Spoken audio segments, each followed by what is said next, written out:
Anyway, the rugby weekend, been rugby. I've been watched 4 games of quarter-final rugby this weekend. 4 games. Still don't know what the hell's going on, but we went through. England went through and beat Australia, and New Zealand beat Ireland. That was on Saturday, and we're going to have to play New Zealand next Saturday. So that's going to be the game of the tournament. That's just going to be, if we beat them, because they're going on to win the 3rd World Cup in a row. And that's unheard of. Nobody's done it, and also nobody did it the second time. So they were the first to do it, to win it twice in a row. So now they're going to go on to win it for a 3rd time in a row, unless we stop them. So it's about time. It's a bit boring if somebody holds on to it for all that time. But at the end of the day, they're the ones to beat, aren't they? And they've got the what's it called? They are the.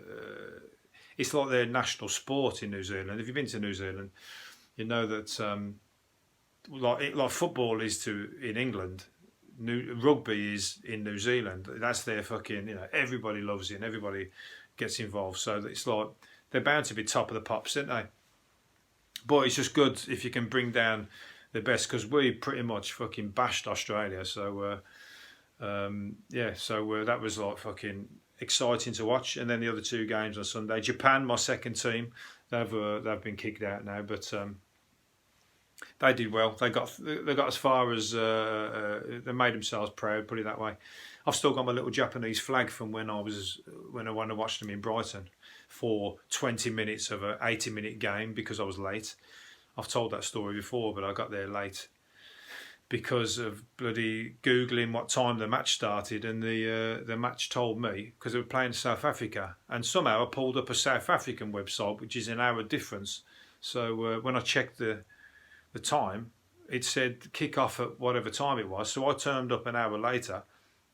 I turned up at the time that it told me, which happened to be an hour later because I'm in England, which was an hour before. Anyway, so that was a big fuck up. It was an £85 ticket, I think, that a friend of mine gifted me, and I couldn't get in. And then the Jobsworth on the door wouldn't let me in because he said you can't come in after half time. So we're not letting anybody in after half time. I was going like, come on, I'm stood out here on my own. There's 30,000 people in the stadium, and I'm out here by myself. And then another security guard let me in round the corner. He wouldn't budge. I had to walk round the corner, and another guy let me in.